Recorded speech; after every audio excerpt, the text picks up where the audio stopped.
Assalamualaikum warahmatullahi wabarakatuh. Baik, yang terakhir, ini yang paling akhir adalah, ini kalau bahasa saya, spiritual blocker. Jadi ini mari kita muhasabahi diri kita. Jangan-jangan masih punya kualitas-kualitas 10 ini. Ini 10 yang akan memblokir perjalanan kita menuju Allah. Inilah nanti di antara penghalang kita saat kita ilaihi roji'un. Yang pertama apa, teman-teman? Menunda-nunda. Jadi menunda-nunda itu adalah tidak segera menjalankan kebaikan meskipun sudah paham, sudah punya niat, tapi masih nanti saja atau nanti dulu. Jadi iya Pak, saya paham sih Pak, saya ngerti sih Pak, saya ikut ngaji sudah lama, sudah ngerti macam-macam. Nanti sajalah Pak dijalani. Saya pengen nanti Pak, kalau saya sudah tua itu nanti melakukan suluk, masuk torekot, jadi sufi, pokoknya nunggu nanti, semuanya nanti. Akan jadi spiritual blocker. Jangan lupa, dunia itu perayu yang luar biasa. Jadi semakin kita menunda-nunda kebaikan, ya kemungkinan kita akan semakin jauh dari kebaikan itu. Maka teman-teman mohon lawanlah kalau ada dorongan dari dalam dirimu untuk menunda-nunda. Makanya kalau dalam filsafat akhlak itu ada tuntunan bahwa di antara sifat yang terpuji adalah syaja'ah. Syaja'ah itu berani. Berani itu maksudnya apa? Yo, ayo langsung jalan. Dengan pemberani, orang yang bisa mengeksekusi apa yang dia pahami, kebaikan yang dia mengerti langsung dijalankan, butuh para pemberani. Maka jangan ditunda-tunda. Kita tidak tahu usia kita sampai kapan. Apalagi ini era pandemi. Ayo segera dijalankan. Insya Allah kesempatan kita banyak kalau pandemi ini, kebaikan apa yang mau kita lakukan, terbuka lebar kesempatan. Yang kedua, overestimate. Overestimate itu terlalu pede. Terlalu banyak rojak, kurang khauf. Jadi merasa diri pinter, mampu, benar, sehingga sembrono, tidak hati-hati, menyepelekan. Nah, ini overestimate. Kalau saya yang baca, kalau saya yang berdoa, mesti langsung diterima oleh Allah. Saya itu dekat kok, itu overestimate. Allah itu pasti mendengar kalau saya minta Allah. Itu overestimate. Ada nada kesombongan di situ, sekaligus kesembronoan. Tidak perlu terlalu dalam. Allah itu ngerti. Itu yang menyepelekan. Bahwa Allah itu maha pemaaf, ya. Tapi kalau kita dalam bahasa Jawanya jarak. Jarak itu ya sembrono. Tidak hati-hati melanggar. Nah, itu namanya overestimate. Dia akan juga jadi spiritual blocker. Jadi kita akan tersandung nanti di jalan ilaihi roji'un. Yang nyandung siapa? Diri kita sendiri. Terlalu optimis, overestimate. Rojaknya terlalu besar, sehingga khaufnya hilang. Padahal innama yakhsyallaha min ibadihil ulama. Sesungguhnya yang paling takut pada Allah itu para ulama. Jadi justru bukan rojak, tapi takut. Orang overestimate ini takutnya kecil. Nah, oke, ada kebalikannya. Underestimate. Underestimate ini kebalikannya overestimate. Khaufnya terlalu besar. Jadi menganggap, wah, tidak mungkin aku begini, tidak bisa aku ini melakukan ini. Apa Allah memaafkan kalau aku tobat dan seterusnya. Itu underestimate. Serba pesimis sampai ke titik ekstrim putus asa. Padahal putus asa itu nanti statusnya bisa kufur. Nah, jadi khaufnya terlalu banyak, dosisnya terlalu besar. Ini juga jadi spiritual blocker. Jadi putus asa. Orang putus asa kan terus tidak melakukan apa-apa. Wong dia sudah nyerah, putus asa. Jadi overestimate dan underestimate dua-duanya bisa jadi spiritual blocker. Yang keempat, ragu-ragu. Kokean mikir, mudah bingung. Jadi ini mungkin kadang-kadang jadi cirinya ilmuwan. Menurut ini begini, menurut itu begitu. Saya kok jadi ragu-ragu ini, yang benar yang mana, bisa ini, bisa itu. Terlalu banyak pertimbangan, akhirnya cuma bingung tolah-toleh, tidak ngapa-ngapain. Serba ragu-ragu. Jangan-jangan ustadz ini bohong. Jangan-jangan yang itu juga khawatir dimanipulasi, khawatir kita. Sudah. Banyak ragu-ragu, akhirnya tidak jalan. Terlalu banyak pertimbangan. Jadi, kan keraguan itu kan membuat kita tidak bergerak. Hati-hati, ya, ragu-ragu ya. Misalnya yang mau nikah itu kan ragu-ragu ini, dia bisa setia apa enggak, dia nanti cocok sama aku apa enggak, aku itu kayak gini, kira-kira banyak pertimbangan, ragu-ragu biasanya terus enggak jadi nikah, bingung. Jadi keraguan yang berlebihan juga menjadi spiritual blocker. Seandainya jalan, biasanya orang ragu-ragu itu enggak mantep.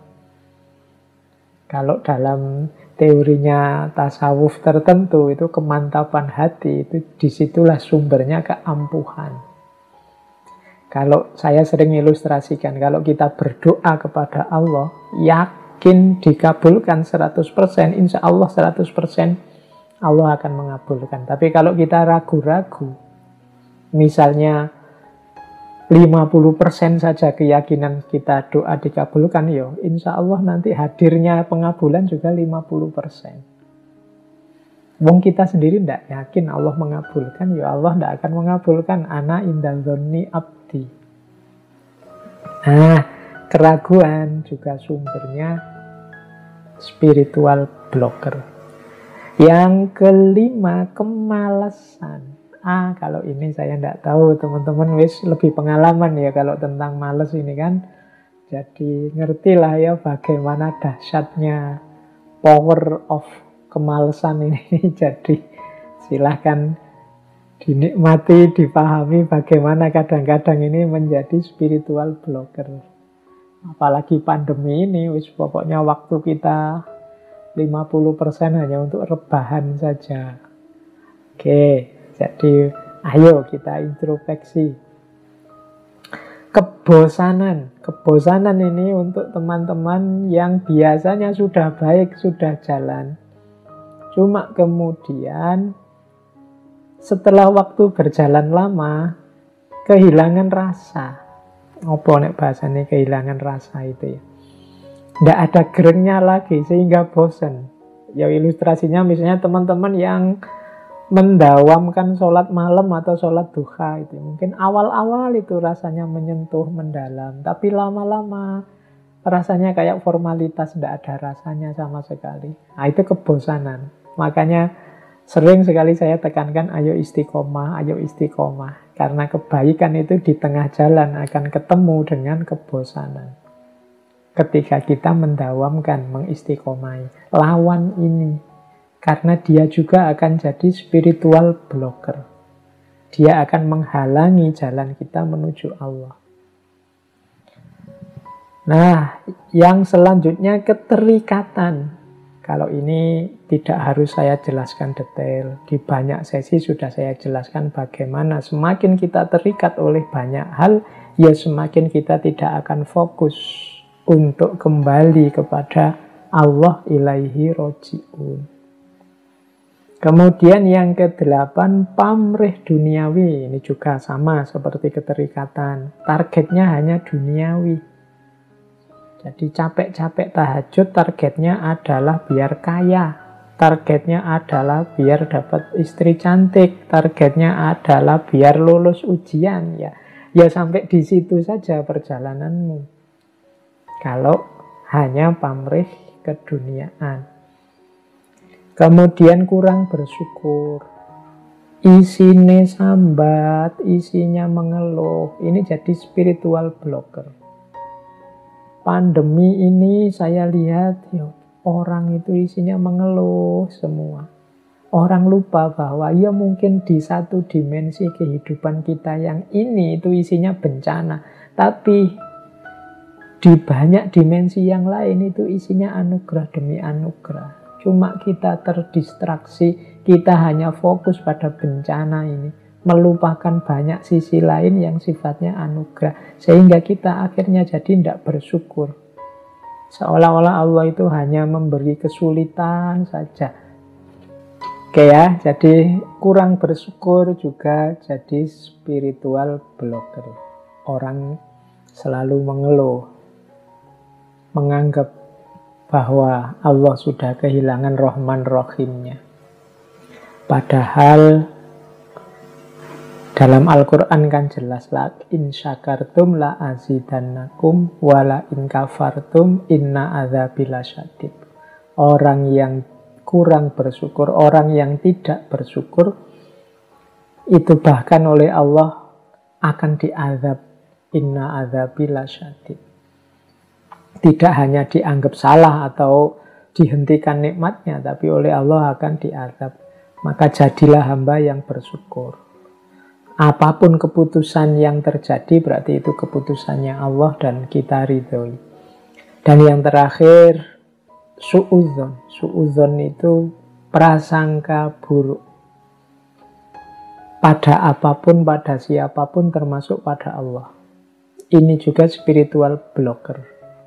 Jadi menganggap wah ini Allah ini mesti sedang marah sama kita, murka sama kita. Wah, Allah sedang tersinggung ini Allah.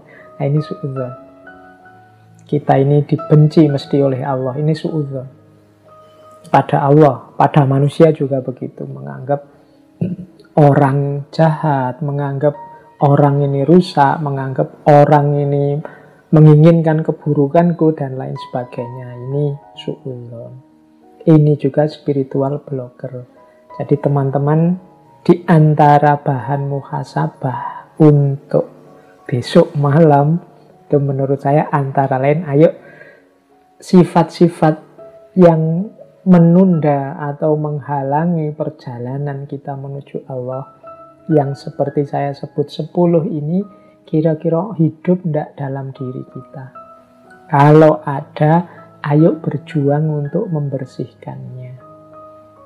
Karena ini nanti tidak hanya untuk urusan agama yang ilaihi roji'un, urusan apapun, termasuk hal-hal duniawi yang menjadi tanggung jawab kita, silahkan direnungi bahwa 10 hal itu juga akan menjadi penghalang. Studimu misalnya, bagi yang masih mahasiswa, kalau kalian masih punya sifat menunda-nunda, terlalu pede atau pesimis, atau ragu-ragu, atau males, atau bosenan, atau kamu sibuk dengan yang lain, terikat dengan yang lain, atau kamu punya pamrih-pamrih target-target yang di luar studimu, atau kamu komplain terus, kurang bersyukur, apalagi suudzon, ya studimu akan susah selesai. Itulah spiritual blocker menurut saya. Maka silahkan dimuhasabai. Kalau saya bilang tadi, yang saya sampaikan malam hari ini ya cuma wadah-wadahnya, kerangka-kerangkanya. Teman-teman nanti yang mengisi sesuai situasi masing-masing. Oke, untuk malam hari ini saya cukupkan sekian dulu. Mohon maaf kalau ada yang kurang berkenan, mungkin 1-2 kekurangan apa, mohon dimaklumi. Kalau ada kekhilafan, kealpaan yang teman-teman ngerti benernya seperti apa, ya silahkan disampaikan. Kurang lebihnya mohon maaf. Wallahul muwaffiq, wallahu a'lam bissawab. Wassalamualaikum warahmatullahi wabarakatuh.